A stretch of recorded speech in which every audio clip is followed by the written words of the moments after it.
warahmatullahi wabarakatuh. Baiklah anak-anak, mohon perhatiannya. Yang belum duduk di bangkunya masing-masing, tolong silahkan duduk di bangkunya masing-masing. Sudah? Sudah ya? Yang di luar sudah masuk semua? Oke, baik, alhamdulillah.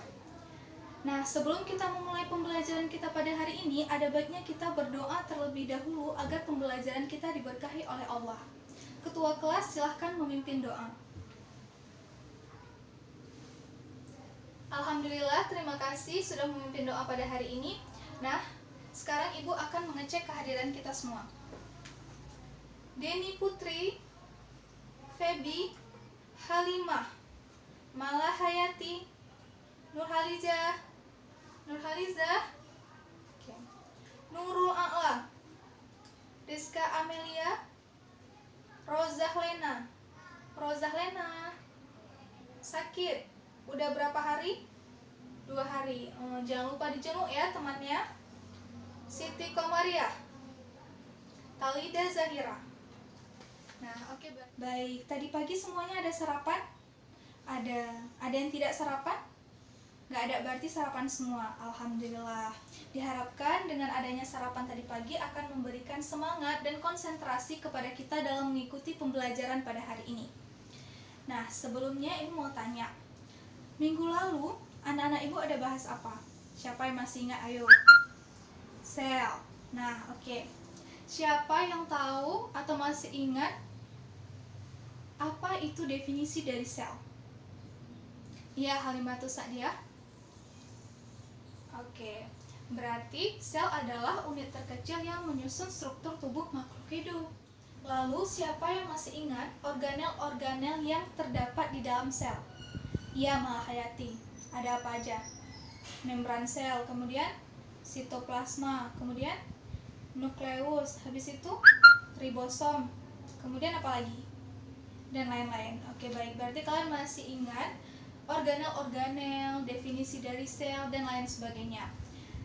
Nah, sekarang Ibu ingin bertanya, pernahkah kalian memperhatikan tumbuhan yang ada di sekeliling kalian? Pernah? Pernah. Oke. Coba perhatikan tumbuhan yang ada di sekeliling sekolah kita. Sudah diperhatikan? Nah, coba lihat. Apakah semua tumbuhan di dalam sekolah kita ini memiliki ukuran yang sama? Enggak? Gimana ukurannya? Talida? Ada yang kecil, ada yang besar. Kemudian ada yang tinggi, ada yang pendek. Lalu, coba perhatikan, apakah setiap spesies memiliki akar, batang, kemudian daun yang sama? Tidak semua tumbuhan memiliki bentuk daun, akar, batang, bunga, dan buah yang sama. Begitu juga dengan ukurannya. Ada tumbuhan yang diameternya kecil tetapi tinggi. Ada juga tumbuhan yang diameternya besar tetapi juga tinggi. Nah, sekarang Ibu ingin tanya, ada yang tahu nggak penyebabnya apa? Mengapa tumbuhan itu dari kecil kemudian bisa membesar, kemudian ada tumbuhan yang diameternya kecil dan ada yang diameternya besar? Ada yang tahu nggak? Itu karena apa? Iya, Malahayati, aktivitas dari sel, kemudian apa lagi?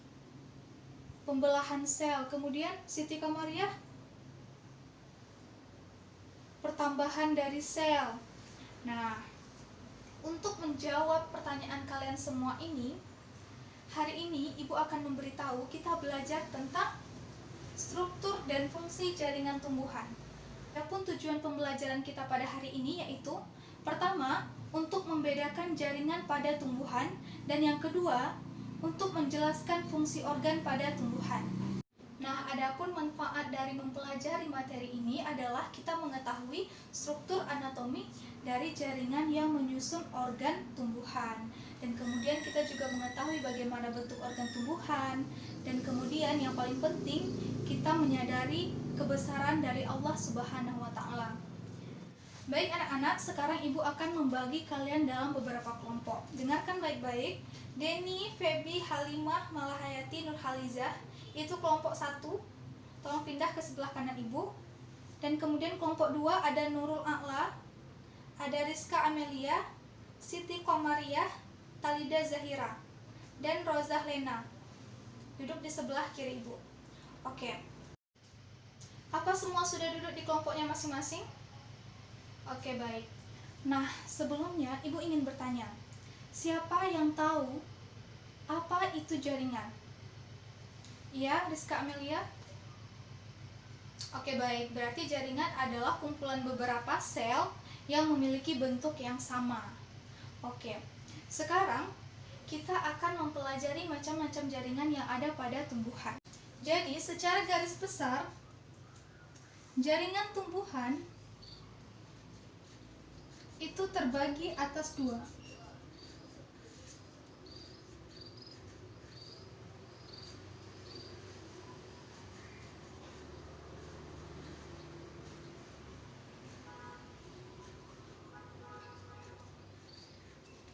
Ini ada dua.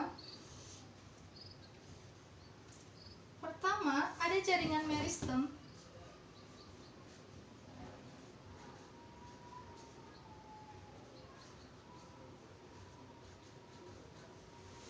Yang kedua, ada jaringan dewasa.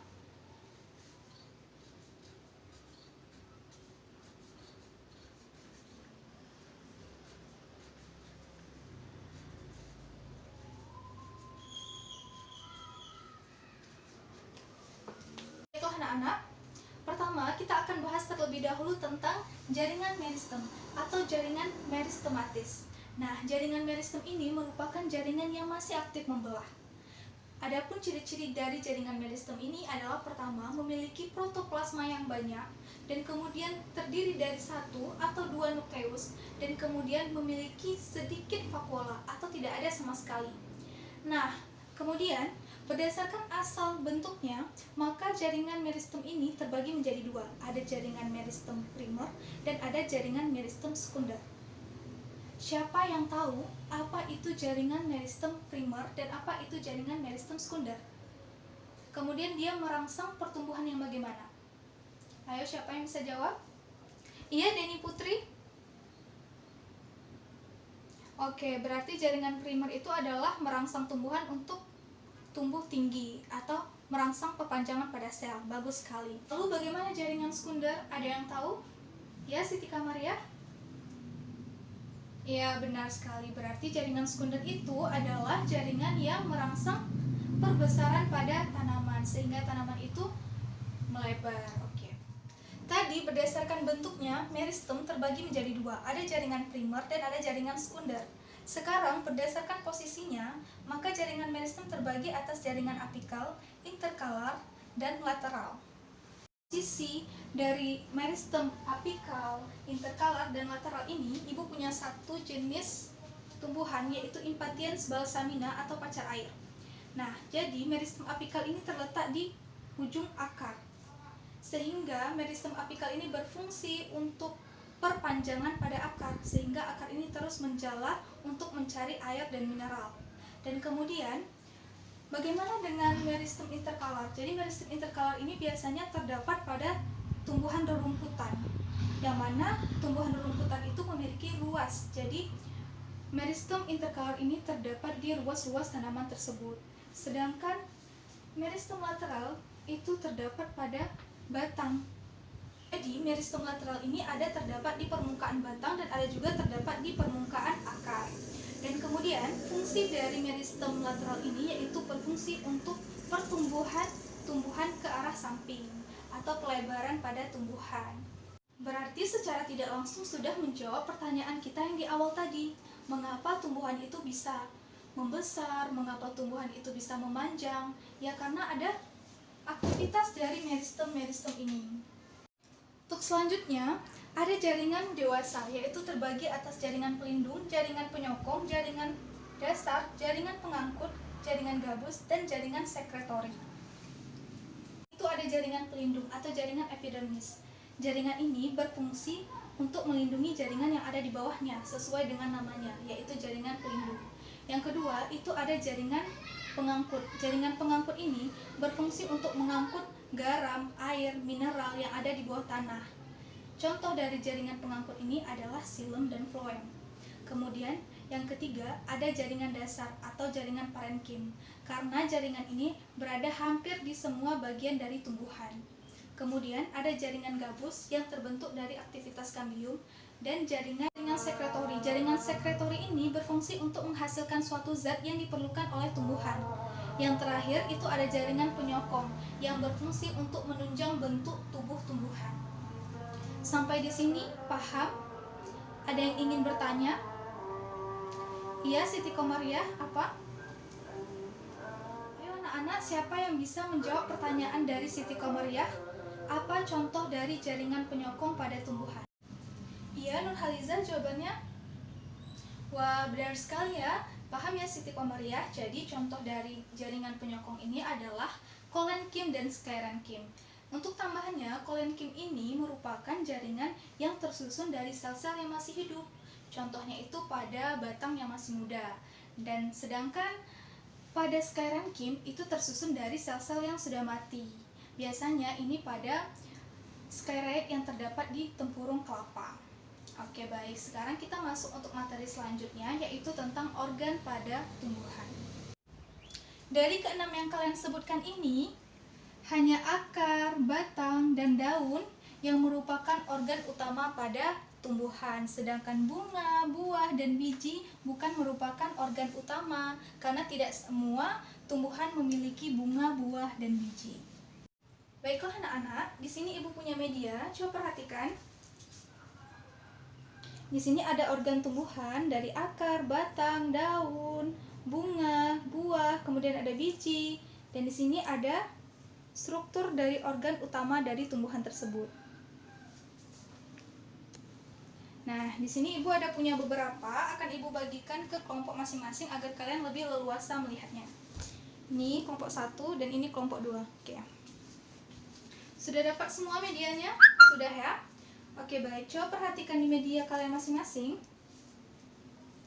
Tapi sebelumnya kalian harus tahu dulu apa itu definisi dari organ. Siapa yang tahu? Ya, Nurul A'la.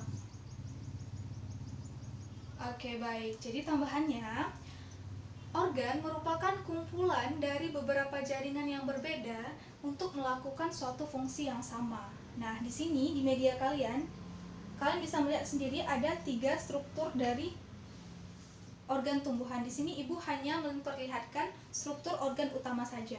Nah, kemudian sebelum kita berbicara tentang struktur, ada baiknya kita harus tahu dulu fungsi dari organ-organ yang terdapat di dalam tumbuhan. Nah, coba siapa yang bisa menyebutkan fungsi dari keenam organ ini? Ayo. Ya, Deni Putri. Apa? Yang lain? Ya, Talida? Siti Komariah? Oke, baik. Ya, benar sekali ya. Jadi akar ini berfungsi untuk menyerap air, garam, mineral yang ada di dalam tanah, dan kemudian batang berfungsi untuk menyokong tumbuhan, dan kemudian daun berfungsi untuk memasak makanan, yaitu pada proses fotosintesis. Bunga berfungsi sebagai alat reproduksi, dan kemudian ada buah yang berfungsi untuk melindungi biji, dan biji sebagai alat perkembangbiakan secara generatif pada tumbuhan. Sekarang kita masuk ke struktur dari organ utama pada tumbuhan. Nah, coba perhatikan struktur dari akar. Ini akar, dan ini strukturnya. Coba perhatikan, ada nggak perbedaan dari akar monokotil dengan akar dikotil? Ada? Ada. Oke, sekarang lanjut ke batang. Ada tidak perbedaan antara struktur batang monokotil dengan batang dikotil? Ada ya? Nah, sekarang sampai di sini ibu ingin bertanya. Jadi perbedaan apa yang anak-anak ibu lihat dari akar dan batang pada tanaman monokotil dan dikotil? Ya? Rizka Amelia? Kalau monokotil tidak teratur, kalau dikotil teratur. Terus apa lagi?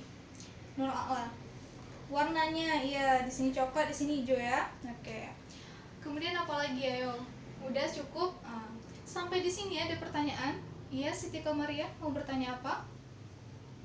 Kenapa monokotil tidak teratur sedangkan dikotil teratur? Ayo, siapa bisa jawab? Ya, Nur Halijah. Sekali ya jawaban dari Nurhalijah. Jadi karena adanya kambium, maka letak floem dan xilem yang ada pada tanaman dikotil itu lebih teratur. Xilem di bagian dalam dan floem di bagian luar.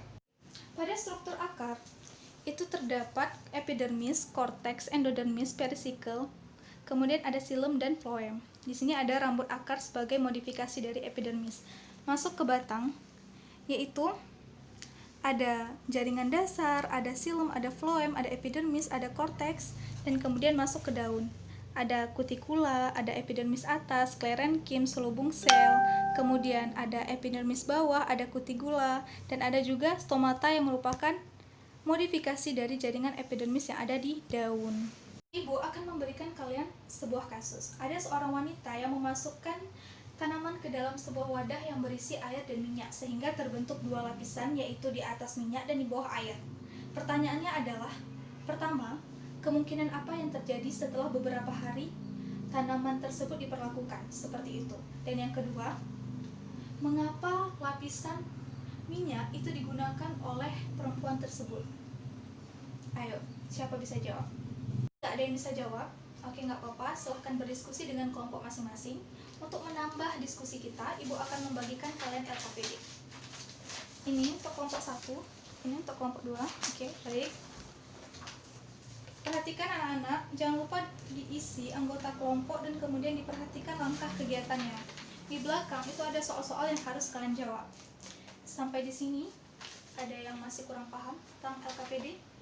Ya. Oh, untuk nomor 4 ini kita akan keluar ruangan nanti, akan memperhatikan tumbuhan-tumbuhan sekitar. Oke, baik.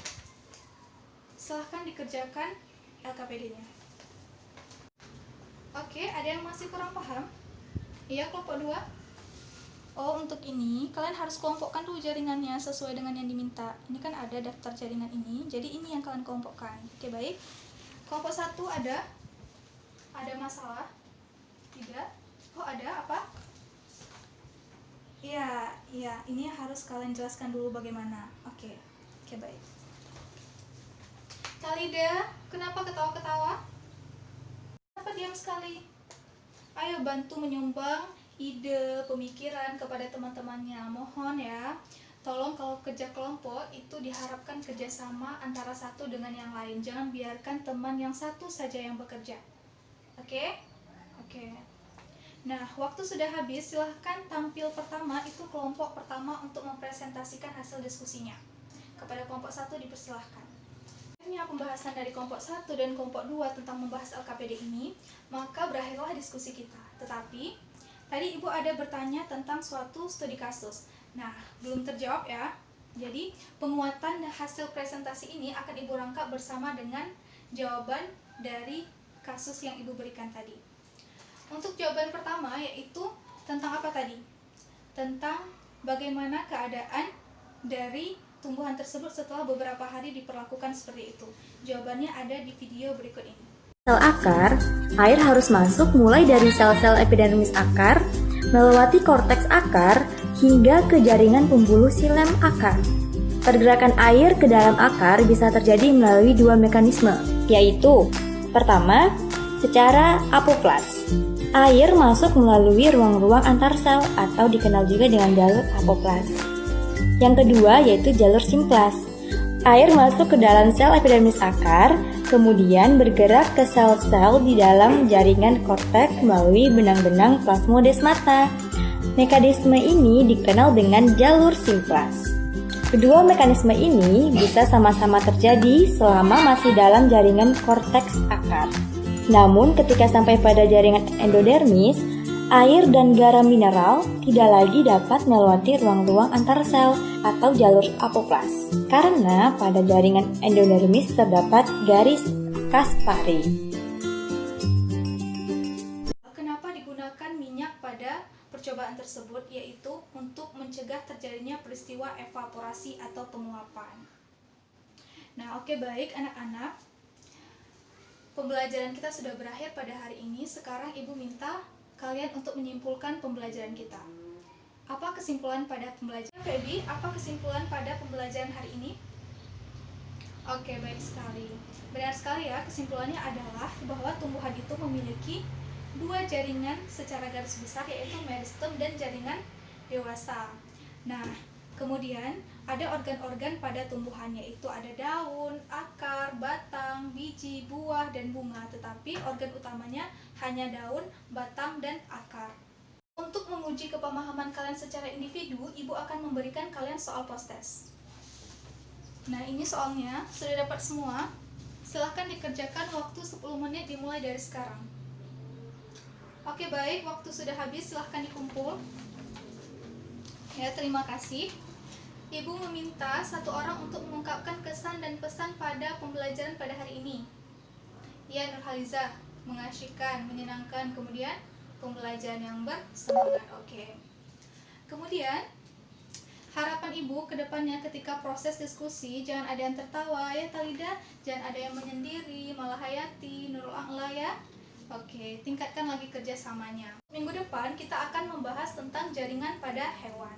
Jangan lupa membaca buku tentang jaringan hewan ya. Oke, baik. Mari baca doa penutup majelis untuk mengakhiri pembelajaran kita pada hari ini. Terima kasih. Oke, baiklah anak-anak. Assalamualaikum warahmatullahi wabarakatuh.